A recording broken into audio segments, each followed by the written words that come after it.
Hi friends, అందరూ ఎలా ఉన్నారు? ఈరోజు మనం పేదరికాన్ని ఎలా దూరం చేయగలమని ఒక బౌద్ధ గురువు చెప్పిన అద్భుత కథ గురించి చెప్పుకుందాం. పేదరికం అంటేనే చాలా కష్టమైన ఒక బాధ కలిగించే విషయం. మనలో చాలా మంది లేదా మన తల్లిదండ్రులు ఆ పేదరికం నుండి ఎదిగినవారే. కానీ ప్రపంచంలో ఇంకా పేదరికం ఉంది. ఈ పేదరికంలో ఉన్నవాడు చాలా రకాల భావోద్వేగాల్ని అనుభవిస్తాడు. వారి మనసులో దిగులు, గుండె నిండా భారంతో కనిపిస్తాడు. తన వల్ల ఏమీ కాదని, తను ఏమీ చేయలేనని అనుకుంటాడు. ఇలాంటి వారికి జీవితంలో ఎన్నో సమస్యలు ఎదురవుతాయి. రోజుకొక అనుకోని పరిస్థితిని చూస్తుంటాడు. తన కుటుంబానికి 2 పూటల భోజనం పెట్టడానికి కూడా ఇబ్బంది పడుతుంటాడు. అతని జీవితంలో సంతోషాలు ఉన్నా అవి అతనికి అంత సులభంగా దొరకవు. ఏదో శక్తి లేదా దురదృష్టం అతనికి డబ్బులు రాకుండా చేస్తుందని అనుకుని సరిపెట్టుకుంటాడు. తన చిన్న చిన్న కోరికలు కూడా తీర్చుకోలేక జీవితంతో ఓడిపోయినట్టు ఫీల్ అవుతుంటాడు. అయినా మన చుట్టూ ఉండే సమాజం మనకు ఎప్పుడూ గుర్తు చేస్తూనే ఉంటుంది. అదే, నీ ఆశను ఎట్టి పరిస్థితుల్లో వదలకు. నీకున్న ఆశను గట్టిగా పట్టుకుని దానిని సాధించడానికి ప్రయత్నిస్తే ఏదో ఒకరోజు మంచి జరుగుతుంది. మార్గం కష్టంగా ఉన్నప్పుడు నీ ఓపిక, కష్టపడే తత్వమే నీకున్న అతిపెద్ద బలం. నువ్వు జీవితం అనే ఆట ఆడుతున్నావనుకో, అక్కడ నీ ఓటమి ఖాయమని తెలిసినప్పుడు నువ్వు సక్సెస్ గురించో డబ్బు గురించో ఆలోచించి లాభం లేదు. నువ్వు సాధించడానికి ఏదో ఒక మార్గం ఉందని తెలిసినా ఆ మార్గం నీకు అందుబాటులో లేకపోతే నీ ఓపిక, నీ ప్రయత్నాలు విఫలమవుతాయి. ఈ ఆటలో గెలవాలంటే ఆట నియమాలు తెలియాలి. ఆ నియమాన్ని నువ్వు నీ సొంత ప్రయోజనం కొరకు ఎంత బాగా వాడుతున్నావో నీకు తెలిసి ఉండాలి. ఈరోజు అలాంటి కొన్ని నియమాలనే ఒక కథ ద్వారా తెలుసుకుందాం. కథలోకి వెళ్లే ముందు మీరు నా ఛానల్కి చూపిస్తున్న ఆదరణకు ధన్యవాదాలు.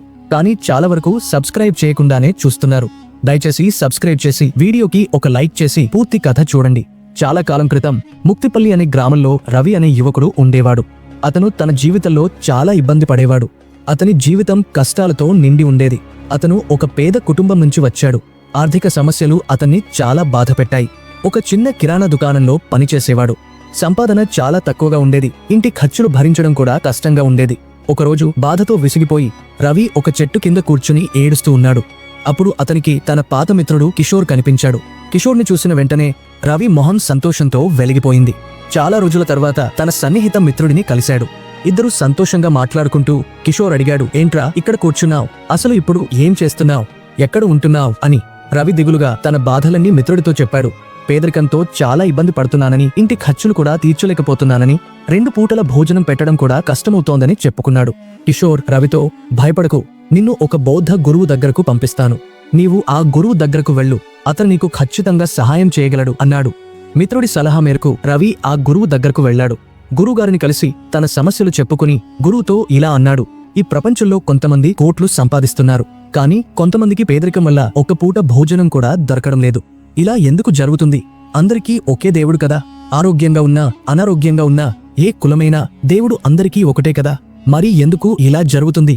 ఒకరికి డబ్బు ఇచ్చి మరొకరిని ఆకలితో ఉంచుతాడు. గురువుగారు రవి మాటలు ఓపికగా విని ఇలా అన్నాడు, నీవు చెప్పింది నిజమే. దేవుడు అందరికీ ఒకటే. ఏ కులం, ఏ స్థితి అయినా అందరూ ఆయన సృష్టే. అందరూ సమానంగా ఉండాలి. కాని మనం అందరం ఒకేలా ఉన్నామా? ఒకేలా ఆలోచించామా? ఒకేలా ప్రవర్తించామా? ఒక ఉదాహరణ చెబుతాను, విను. నీ దగ్గర 2 పిల్లలు ఉన్నారనుకో. ఒకడు మంచివాడు, బాగా చదువుతాడు. ఇంకొకడు సరిగ్గా ఉండడు, తిరుగుబోతూ, తాగుబోతూ, డబ్బులు వృధా చేస్తాడు. ఇప్పుడు నీ దగ్గర కొంత డబ్బు ఉన్నప్పుడు ఇద్దరూ నీ దగ్గరకు వచ్చి డబ్బు అడిగితే నీవు ఎవరికి ఇస్తావు? ఖచ్చితంగా డబ్బు విలువ తెలిసిన వాడికి, దాన్ని సరిగ్గా ఖర్చు చేసేవాడికి ఇస్తావు కదా. డబ్బు వృధా చేసేవాడికి ఇవ్వవు. దేవుడు కూడా అంతే. నీవు తాగుబోతువని లేదా చెడ్డవాడని నేను అనడం లేదు. నా ఉద్దేశం, నీకు డబ్బును ఎలా ఉపయోగించాలో తెలీదు. ధనవంతులైన వాళ్లకు డబ్బు ఉపయోగం తెలుసు. వాళ్లకు కొన్ని నియమాలు ఉంటాయి. ఆ నియమాలు వాళ్లను మరింత ధనవంతులుగా చేస్తాయి. ఏ నియమం లేని పేదవాళ్లను మరింత పేదవాళ్లుగా చేస్తాయి. ఎవరైనా సరే ఆ నియమాల్ని పాటిస్తే, వాటిని తమ జీవితంలో అమలు చేస్తే వాళ్లు కూడా త్వరగా ధనవంతులవుతారు. గురువుగారు, ఆ అలవాట్లు, నియమాలు ఏమిటి? నాకు చెప్పండి, నేను జీవితంలో అమలు చేస్తాను. గురువు అన్నాడు, సరే బాబు, నీకు 13 నియమాల గురించి చెబుతాను. వీటిని పాటిస్తే నీవు కూడా విజయవంతమైన వాళ్ల జాబితాలో చేరి సంతోషమైన జీవితం గడపగలవు. ఈ నియమాల్ని జాగ్రత్తగా విని నీ జీవితంలో పాటించు. మొదటి నియమం, ఎప్పుడూ ఓడిపోయానని అనుకోవద్దు. గెలుపును వదిలేయకు, ఓడిపోయినట్లు ఫీల్ అవ్వకు. ఈ అలవాటే నిన్ను ఒకరోజు విజయం సాధించేలా చేస్తుంది. విజయం కావాలనుకునేవారు ఎప్పుడూ ఓటమిని ఒప్పుకోరు. నీవు కూడా విజయం సాధించాలంటే ముందు నిన్ను నీవు కంఫర్ట్ జోన్ నుంచి బయటకు తీసుకురా. ఎన్ని కష్టాలు వచ్చినా ఆ కష్టాల్ని ఎదుర్కొని నీ పనిని పూర్తి చేయి. కలలను సాధించాలనే పట్టుదల, ఉత్సాహం ఉన్నవాళ్లు ఎన్ని కష్టాలు వచ్చినా సరే వాటిని ఎదుర్కొంటారు. రెండో నియమం, ఇతరుల మాటలు వినడం మానే. చాలామంది తాము చేస్తున్న పనుల్ని మధ్యలోనే వదిలేస్తారు. ఎందుకంటే ఇతరులు చెప్పే మాటలు ఎక్కువగా వింటారు. నీ చుట్టూ ఉన్నవాళ్లు ఎక్కువగా చేసేది ఏంటంటే ఎదిగే వాళ్లను ఎలా కింద పడేయాలనే ఆలోచిస్తారు. నీవు ఏదైనా పని చేస్తుంటే ఎవరైనా నీవల్ల కాదు అంటే వాళ్లకు నోటితో జవాబు ఇవ్వకు. ఆ పని చేసి చూపించి నీ పనితో జవాబు ఇవ్వు. అప్పుడు వాళ్లకు జవాబు ఆటోమేటిక్గా దొరుకుతుంది. ఒకవేళ నీ పనిని చూసి ఎవరైనా నిన్ను కాపీ చేయడం మొదలెడితే నీవు విజయం సాధిస్తున్నావని అర్థం. ఎందుకంటే ప్రజలు విజయవంతమైన వాళ్లనే కాపీ చేస్తారు. నీవు చేసే పనిలో పూర్తిగా లీనమవ్వు. ఇతరుల చెప్పేవి నీకు వినిపించకూడదు. విజయం సాధించాలంటే ఇతరుల మాటలు వినడం మానే. 3వ నియమం, రిస్క్ తీసుకో. నీవు ఏ పని మొదలెట్టినా రిస్క్ లేకుండా ఏ పని సాగదు. విజయం సాధించాలంటే రిస్క్ తీసుకోవాల్సిందే. సరైన రీతిలో రిస్క్ తీసుకోవడం నీవు నేర్చుకుంటే ఏ పనినైనా సులభంగా పూర్తి చేయగలవు.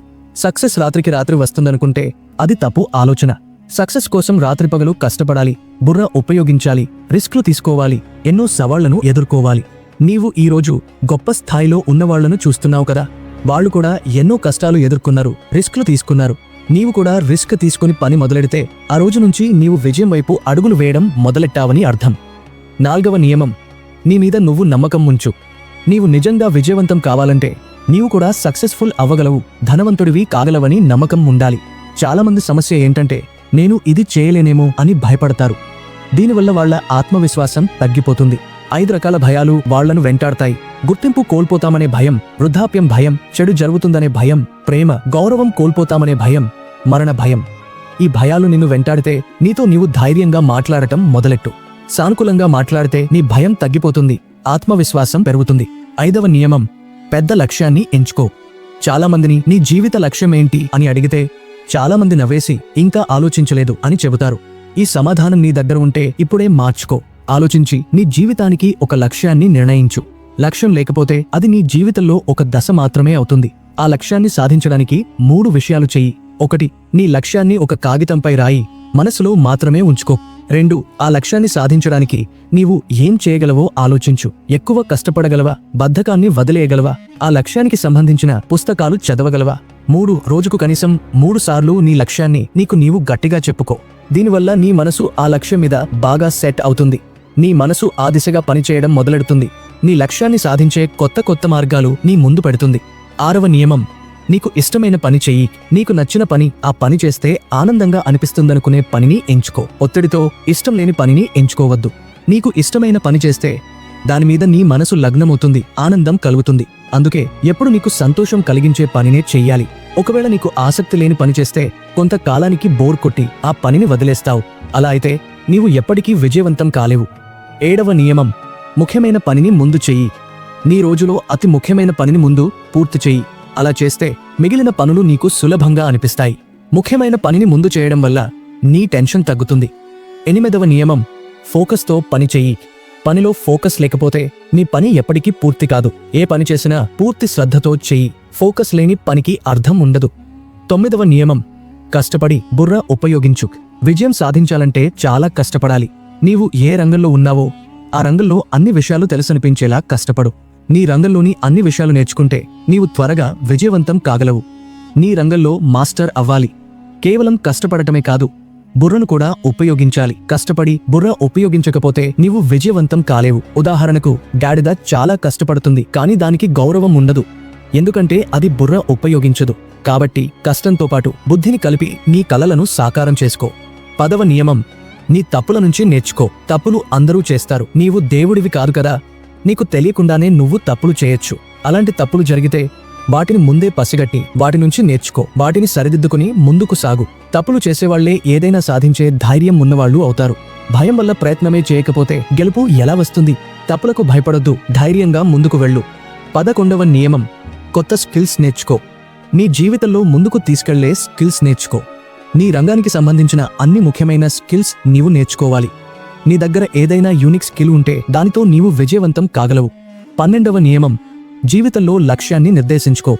లక్ష్యం లేని జీవితానికి అర్థం లేదు. నీవు ఇంటి నుంచి బయలుదేరి వెళ్తున్నావనుకో, కానీ ఎక్కడికి వెళ్లాలో తెలియకపోతే ఎలా ముందుకు వెళ్తావు? అందుకే జీవితంలో ఒక లక్ష్యాన్ని నిర్దేశించుకుని దాన్ని సాధించడానికి కష్టపడు. ఇప్పుడే ఒక లక్ష్యాన్ని ఎంచుకుని దానికోసం ప్లాన్ చేసి పని మొదలెట్టు. చివరి నియమం, ఇతరులకు సహాయం చెయ్యి. ఇతరులకు సహాయం చేయడం వల్ల నీ మనసు నిన్ను ధనవంతుడిగా భావిస్తుంది. అది నిన్ను గెలుపు వైపు తీసుకెళ్తుంది. నీ ఆలోచనలు కూడా అలాంటివే అవుతాయి. మన ఆలోచనలు ఎలా ఉంటే మనం అలా తయారవుతాం. కాబట్టి ఇతరులకు సహాయం చేయడం మొదలెట్టు, వాళ్ళ దీవెనలు తీసుకో. ఈ నియమాలన్నీ చెప్పి గురువు రవితో ఇలా అన్నాడు, ఇప్పుడు వెళ్ళు, ఈ నియమాలను పాటించు. 6 నెలల తర్వాత నన్ను కలువు. రవి గురువుకు ధన్యవాదాలు చెప్పి అక్కడి నుంచి వెళ్ళిపోయాడు. మిత్రులారా, ఈ కథ నుంచి మీరు ఏం నేర్చుకున్నారో కామెంట్లో చెప్పండి. ఈ కథ నీకు నచ్చిందని ఆశిస్తున్నాను. ఈ కథను అవసరమైన వాళ్లతో షేర్ చెయ్యండి. మరియు మా ఛానల్ను సబ్స్క్రైబ్ చేయడం మర్చిపోకండి. మళ్ళీ కొత్త కథతో, కొత్త సందేశంతో కలుద్దాం. ధన్యవాదాలు.